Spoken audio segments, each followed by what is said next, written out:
Have you ever noticed that some people seem to be just naturally lucky, or like they seem to have the Midas touch when it comes to achieving their goals? Like things are in flow, they seem to be easy, simple. It doesn't seem to be a lot of struggle. Years ago, I created a process for myself just to keep myself focused and on task towards my goals because when I was a salesperson early on, I was noticing how there were several of us in the office, and we all had the same training. We all had the same item that we were selling and the same kind of pretty much the same background. But yet some just really struggled to ever get the sale. And then there were a few of us that just started to excel. Things just started to happen. And then we noticed that I think a lot of it has to do with the confidence because you start to gain some confidence and that starts to build momentum because once you get a win, it's a little bit easier to get another win. It's kind of like a team on a winning streak, right? But there's also more that goes into it because later, when I became a sales manager, it was then starting to help people develop a process that would help them as well to achieve their goals. And it's one thing to say, oh, well, let's just get a win because you're going to get that confidence. But no, it's obviously more to it than that. And it's helping people to really be able to follow a process, yes, but also remain very consistent with that process. And so when I became a sales manager, I also became an owner of a franchise in the personal development industry because I understood how closely those two were aligned: personal development, sales growth, business growth, all of that. It really comes back to truly understanding yourself. And the basis of all success starts with really not just the confidence part, but starts with making a decision. And it's a decision that, number one, you are going to achieve your goals because everything starts in mind first, right? So it's a matter of saying, look, this is what I want. I'm going after it no matter what. And that means that obviously we have to have a very strong reason propelling us forward, a very strong sense of why propelling us forward. But everything starts with decision. And once you make a decision, then you can remain consistent in your activities and your actions to achieve what it is that you have said that you're going to achieve or whatever you've decided upon, right?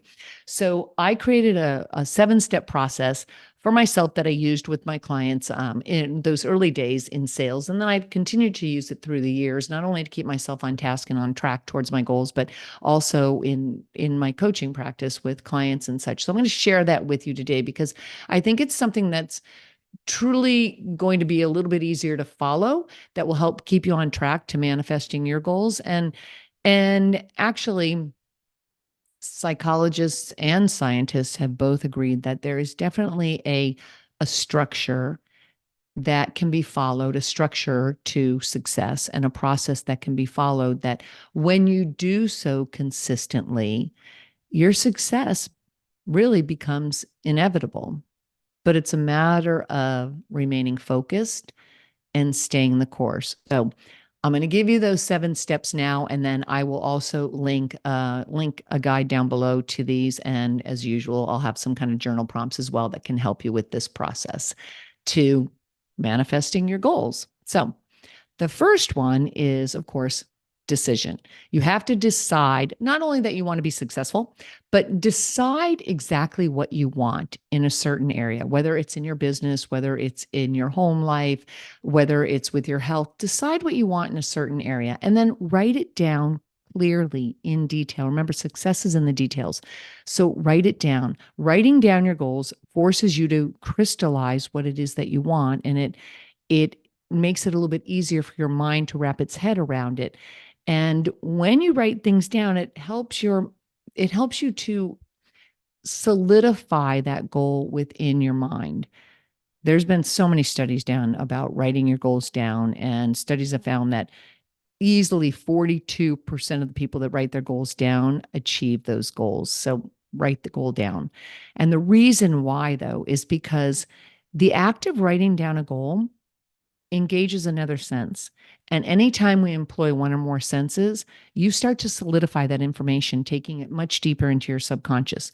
And our subconscious mind does not know the difference between what is real and what is imagined. So, just as very active writing your goals, and you're adding another sense to the process of goal visioning or imaging.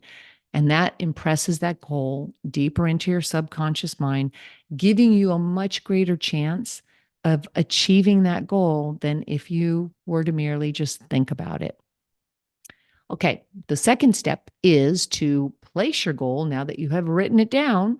Place that goal where you can see it on a daily basis. So it could be, you could have it on a vision board, write it on a note, carry it in your wallet, tape it to your bathroom mirror, have it someplace where you will see it regularly and preferably first thing in the morning. Get creative with it. It can be your screensaver. Put it in your gratitude journal, or if you have one, or your goal book, and just have it there so you see it on a regular basis. The third step is to set a deadline for achieving your goal. Have you ever noticed just how quickly there's a sense of urgency that takes over when you have a deadline to meet?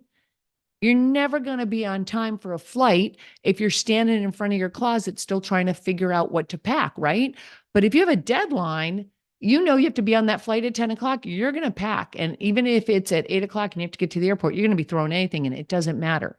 So set a deadline and then break those goals down. If it's a large goal, break it down into smaller increments. I like to work in 90-day increments. So you could have a 90-day, monthly, weekly, and then daily action steps that you can take on that goal.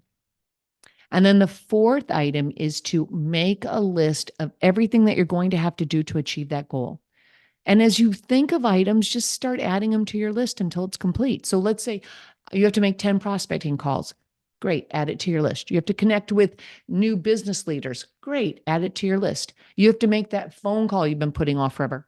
Add it to your list. Everything you can think of that's going to help you move closer to that goal goes on that list, because it's going to get you into those action steps, and you cannot build momentum if you don't take action. The fifth item is to identify any possible beliefs or limitations that could be holding you back from achieving that goal. And it could be outside yourself, it could be inside yourself. But you want to ask yourself, why have I not achieved this goal already? Because when you ask enough questions, you're going to start to get the answers. So ask those questions. Is there something holding me back? Maybe from on a practical level, or maybe on a mental level, but ask those questions and then identify perhaps the most important item that you feel could be holding you back. And then you're going to focus on removing that factor. When you pay attention to the items that seem to hold you back, you'll often start to see a pattern. And this pattern is a good indicator as to your level of belief in your ability to achieve your goals. If you find yourself making excuses, procrastinating, justifying, getting caught up in planning, or striving for perfection before you move forward, there's a strong chance your belief is waning. But the good news is it's fixable, because awareness is key. It enables you to start making the changes that are necessary to reprogram your mind for success and start to move forward. So make a list of anything that you think might be holding you back and ask those questions. And then the sixth step is to do at least one thing every day that's going to move you towards your most important goal, something that is aligned with your goal, because daily action deepens your belief that the goal is achievable. And it also starts to create clarity. Clarity builds momentum, and momentum propels you forward because it encourages consistency. It simplifies decision-making. Think about it. When you're on a roll, you don't waste mental energy starting to debate every step. You don't overplan. Instead, you start to follow the flow, and you don't have all that stress around it. And that just enhances your productivity. And then the seventh, and I think the most crucial step to manifesting your goals, is to practice daily gratitude. Manifestations come from really our state of mind, because we have to have that desire first for what we want us to manifest. So the quickest way to get to that is to assume the feeling of the goal realized. And gratitude is the thing that enables us to see our goals or experience our goals as if they're already our reality, because you you can't you can only manifest from the present moment. And I know that may sound counterintuitive, because what you want is not part of your current reality, right? It's out there somewhere. So when you use gratitude, though, gratitude is the thing that bridges the gap between your present state of being and that which you desire, because it allows you to step into the emotional energy that's required to create. And when you shift your energy from chasing your goals as if they're outside of you, to knowing and being grateful that they are part of your current reality within you, because you have that goal. So if you have that goal, then you want to manifest it. So it's already part of your reality somewhere in your mind, right? So gratitude bridges that gap. So it allows you to get into creation so you can start to bring it to fruition. As Bob Proctor used to say, everything is created twice, first in the mental realm and then in the physical realm. You cannot have anything in your reality unless you have the thought first to have that thing in your reality. So once you have the thought, then you have to start to see it in your mind first. Your goals are not going to be realized unless you can start to really envision them mentally, because gratitude helps you to unlock that mental vision, and it prevents you from having conflicting emotions, because the grateful heart cannot be the fearful heart. You can't have both. Your desire to achieve a particular goal has, well, it has within it the seeds to bring it to life. And if you can stay consistent by applying these 7 steps on a regular basis, you're going to find that you're going to have the nourishment to follow through, and the nourishment that's going to be required to actually help that seed take life.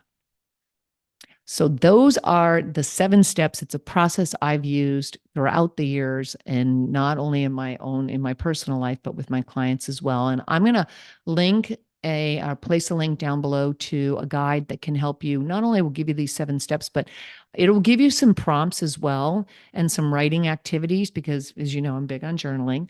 It will give you some of those activities to help you to start solidifying your goals so that you can start to manifest them quickly and make things a little bit easier so you feel like you are in flow. Because let's face it, things should be easy. It shouldn't be a constant struggle or feel like an uphill battle. It gets to be easy. All right, I'm going to link that down below. Thanks so much for joining me here today. And just drop me a line and let me know if you've tried the process and how it's working for you. Thanks.